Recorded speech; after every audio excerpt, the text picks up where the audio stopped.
The stage is set. 8 states choose nominees to run for House and Senate seats in the fall. Don't come back to Afghanistan. The Taliban releases a video including a warning to Sergeant Bowe Bergdahl as he's freed. Violent weather rocks the nation's midsection. We'll show you the damage tonight. And Pope Francis defines the gift of piety as a deep connection with God. Those stories and more on EWTN News Nightly for Wednesday, June 4th, 2014.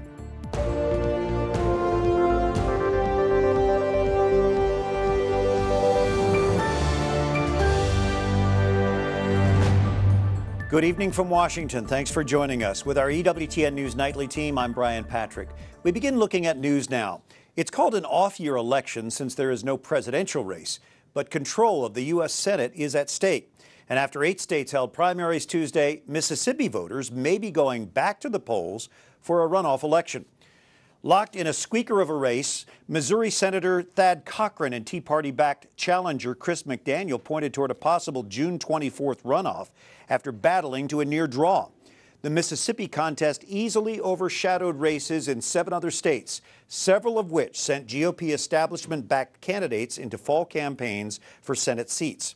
Republicans hope to gain 6 seats and a majority in the U.S. Senate. State Senator Joni Ernst overwhelmed her rivals in Iowa, winning that nomination outright. Former Governor Mike Rounds won the GOP Senate nomination in South Dakota. He's favored to win a seat held by retiring Democrat Tim Johnson. In gubernatorial primaries, Governor Jerry Brown of California won the Democratic nomination to a 4th term. Republican governors winning renomination include Robert Bentley in Alabama and Iowa's Terry Branstad. Now some of the other stories our EWTN News Nightly team has been covering in today's world. Some tough talk today from President Obama in Poland. He condemned Russia's aggression in Ukraine during a speech marking 25 years of Polish democracy. And the stroke of a pen can never legitimize the theft of a neighbor's land.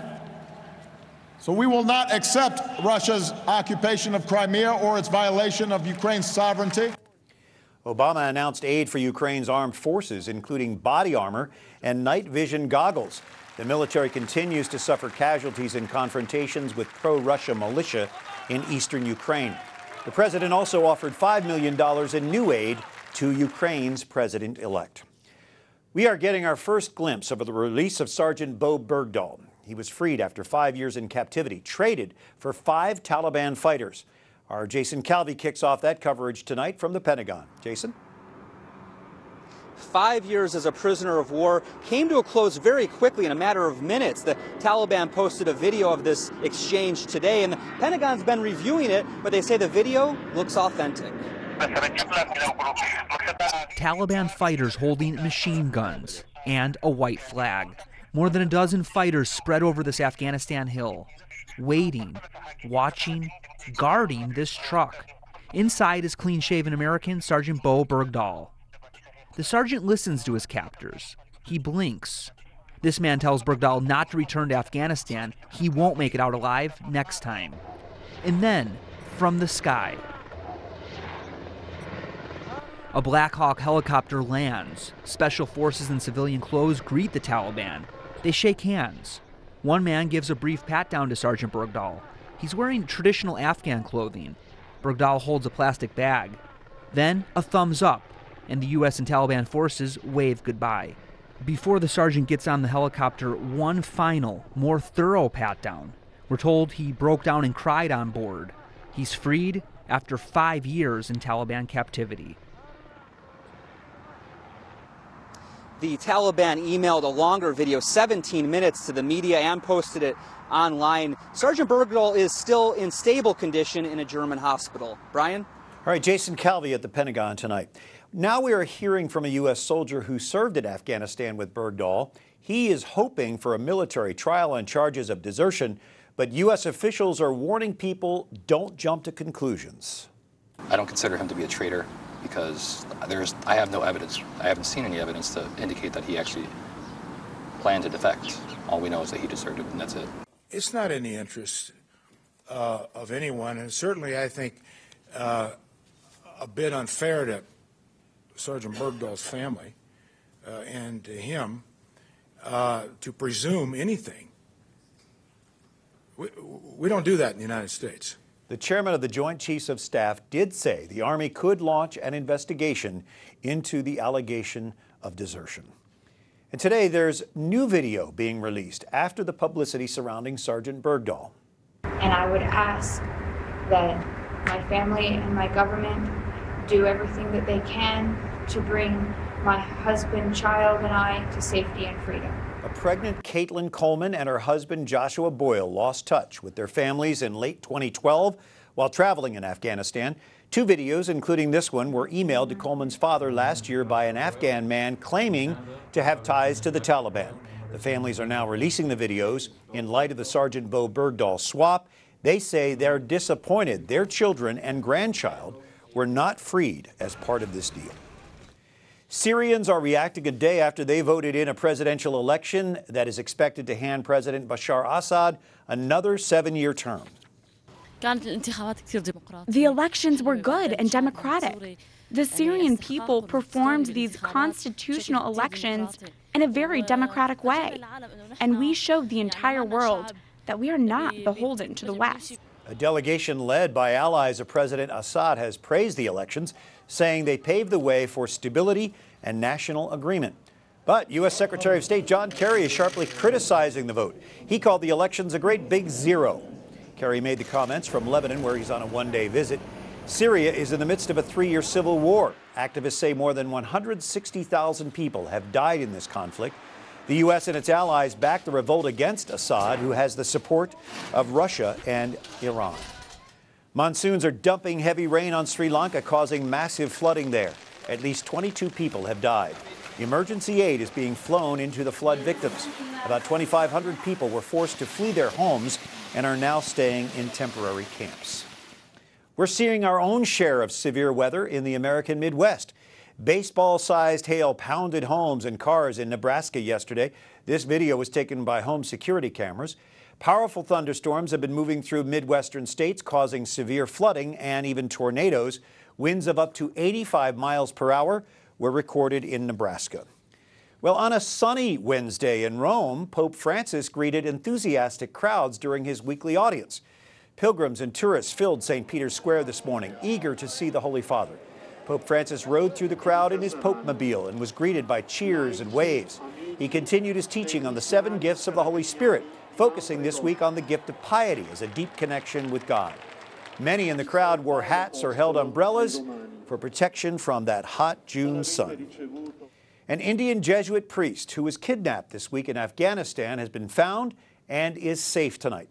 Vatican Radio says Father Alexis Prem Kumar was located in the western part of that country. He is the country director of the Jesuit Refugee Service and has been working in Afghanistan for more than a decade now. Afghanistan forces have arrested a man in connection with that abduction. Well, security remains tight in Tiananmen Square in Beijing, today marking the 25th anniversary of the violent crushing of pro-democracy protests by China's Communist Party. Wyatt Goolsby joins us now with that story. Wyatt? Brian, China's government is enforcing a crackdown on all comments and related activity. Dozens have been detained and access to websites like Google is blocked, but that hasn't stopped some Chinese from speaking out for the victims. June the 4th, 1989, the day Chinese military violently removed thousands of students from the center of Beijing. It's a day Zhang Zhongling has never forgotten, the day her son Wang Nan never came home. Her son's curiosity led him to join other high schoolers in the crowd. She found out through the grapevine that he was shot. 25 years is a long time. It is a quarter of a century. But towards such a big event, an event that caused horror to the world, sadly, our government continues to feign an attitude of complete deafness and silence. It's hard to know exactly how many people died that day. The Chinese government still will not discuss the military crackdown in which soldiers opened fire on unarmed protesters and onlookers. This iconic video shows the so-called tank man stopping a column of army tanks as they approach the square. Many of the victims claim to be standing up for broader freedoms and democracy and against corruption in the Communist Party. Chinese officials won't even refer to the protest by name.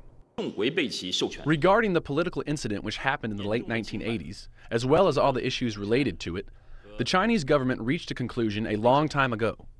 The great achievement of China's human rights cause has attracted attention worldwide. The human rights path China is going down is practical and effective and cannot be drowned by any noise. China does not allow public discussion of the events, but that doesn't stop Zhang from talking about her son and speaking out for all the mothers who lost their children. She's making sure the Chinese and the world never forget what happened here 25 years ago. As a mother, I would never forget what happened. Not even after 25 years or 50 years or 500 years from now. The pain and the loss are eternal. One city in China where people can talk about the anniversary is Hong Kong. Even though they're part of China now, they enjoy more freedoms. Chinese citizens did there hold a candlelight vigil. Last year, more than 150,000 people attended. Brian? All right, thank you, Wyatt. Tens of thousands attended this year's vigil as well. Victoria Park's 6 football fields were transformed into an ocean of flickering light in Hong Kong. More than 180,000 people were there, making it one of the largest turnouts for this annual event in recent years. Democracy activists laid a wreath at the memorial as they read the names of those killed in the 1989 military suppression in Tiananmen Square. Dr. Lee Edwards joins us from the Heritage Foundation. He chairs the Victims of Communism Memorial Foundation. Also with us tonight, Henry Lee, a student leader who was in Tiananmen Square 25 years ago. Henry, what do you remember from that day? Was it chaos? Yes, it's a terrible, terrible evening. Yeah. You were 22 years old at the time. Yeah. Tell us about that experience for you.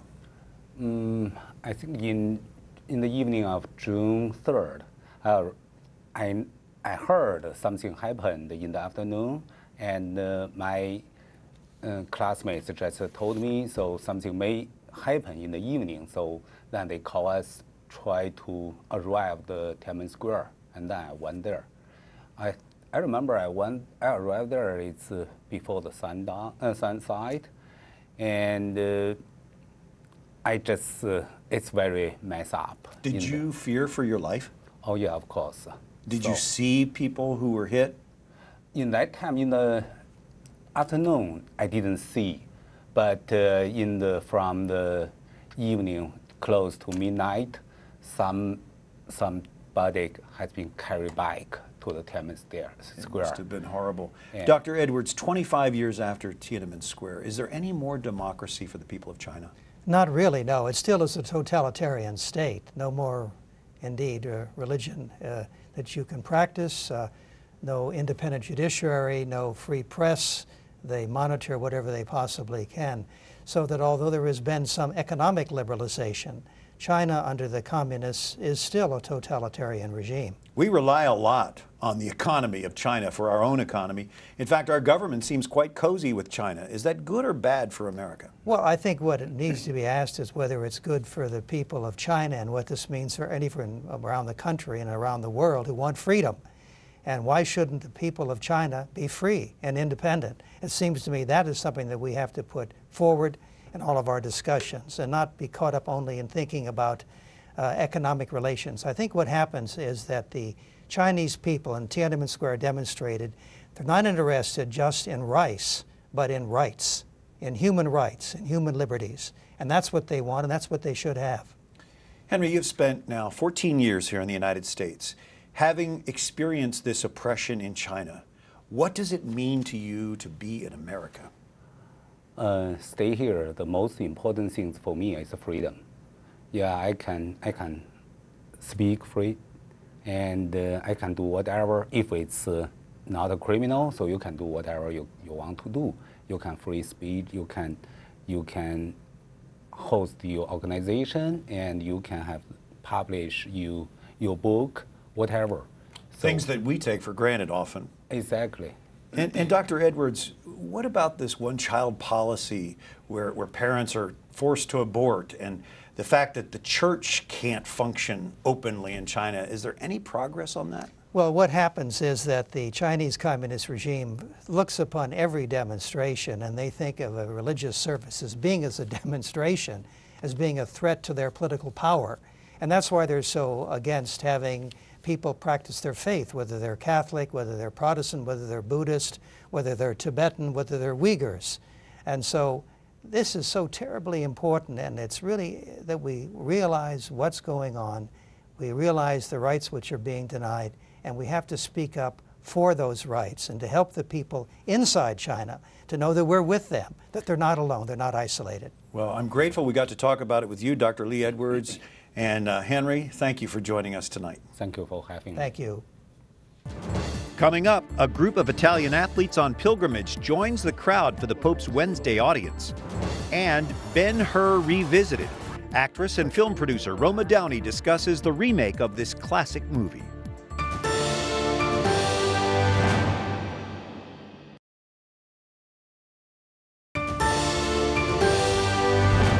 Thanks for joining us this evening for EWTN News Nightly. I'm Brian Patrick. We took you to the Pope's audience in Rome a little bit earlier. Now a story about an unusual group of pilgrims who were there.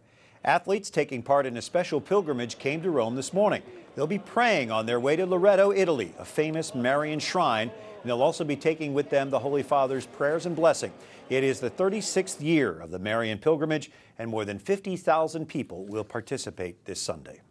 Well, the Vatican is getting ready for a meeting on the pastoral care of gypsies. Experts from all over the world will gather in Rome to look at how the Church serves this transient community. They'll also reflect on the Pope's apostolic exhortation, the joy of the gospel. There are 36 million gypsies in the world. Gypsies so far have one blessed, proclaimed by Pope Benedict XVI. The beatification process for 2 others is now underway. Well, this Sunday, Pope Francis will host a meeting between Israel's President Shimon Peres and Palestinian President Mahmoud Abbas. The Holy Father has made it clear they will be praying together, not negotiating. But a lot of people are wondering if this encounter will bring both sides back to the negotiation table. Robert Reilly, a senior fellow with the American Foreign Policy Council, is joining us. So the peace talks broke down in April, Bob. Since then, the Holy Father proposed this prayer meeting. Then just this week, Palestine establishes this unity government with Hamas backing it. That angers Israel. Do you think that this gathering in Rome this weekend will have any impact on bringing these sides together? As the Holy Father said, this is a prayer meeting. And what we need to take note of is that there will be a rabbi there to pray with the Israeli president, an imam to pray with the Palestinian president. They'll be praying to different gods who have said different things about who has the right to the Holy Land. I think that's an indication of the problem here.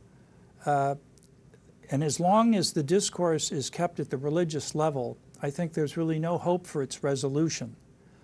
I know the Holy Father is being as helpful as he can here. This cannot initiate a breakthrough in the negotiations, which have broken down for other reasons.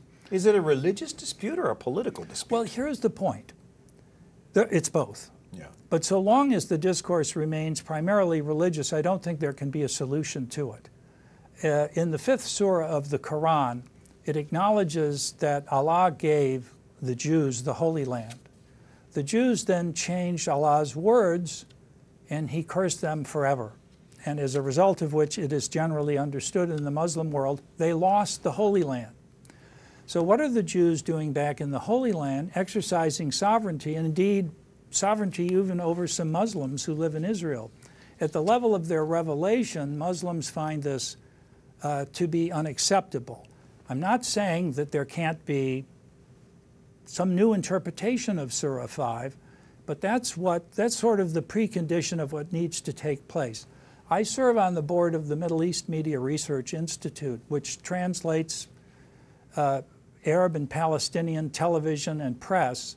And when you look at Al-Manar television and you read the press, you can see that the animosity toward the Jews is present at the level of saying love of God requires hatred of the Jews. So this goes very deep, very deep, and it goes back centuries. But bringing these sides together for prayer, that can't hurt, can it? No, of course not. And I think it's a lovely gesture on the Holy Father's part.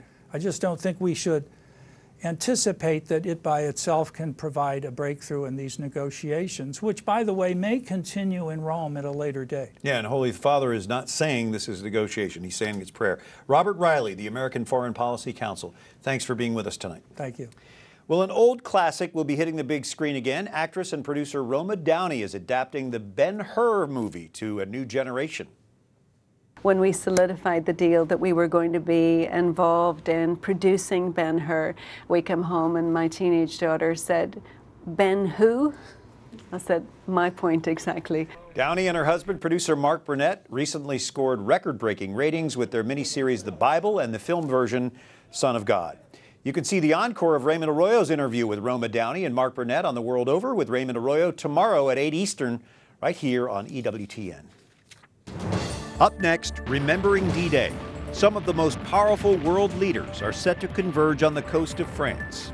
And she's just 13 years old from a humble farm family, and now the youngest girl to climb Mount Everest.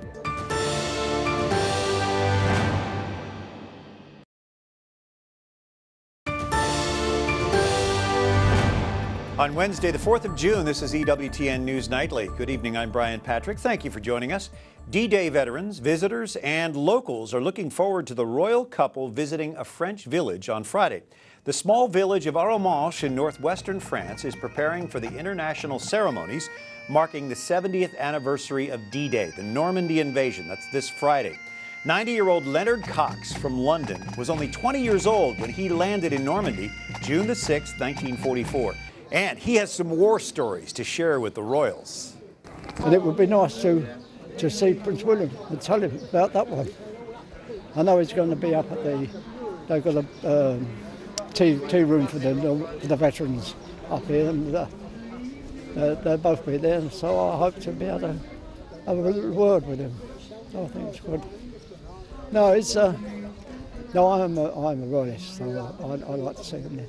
But I would love to see Prince George. They're lovely kids. Kids are lovely. He said he's a royalist, and he says kids are lovely. A little thick on the English accent there. The Friday ceremony marks 70 years since tens of thousands of Allied troops and 7,000 ships crossed the English Channel, landing on the beaches of Normandy to force Nazi Germany from occupied Europe. For the second time in less than a year, Brazil's Rio de Janeiro is gearing up for huge crowds, this time for the World Cup. Though soccer is wildly popular in South America, World Cup crowds aren't likely to measure up to the millions of young people who flocked to Rio last summer for World Youth Day with Pope Francis. An estimated 3 million young Catholics converged on Copacabana Beach for the closing Mass. Soccer fans may be more attracted to Rio's party reputation than they are to the gigantic statue of Christ, arms outstretched as if ready to give a welcoming embrace.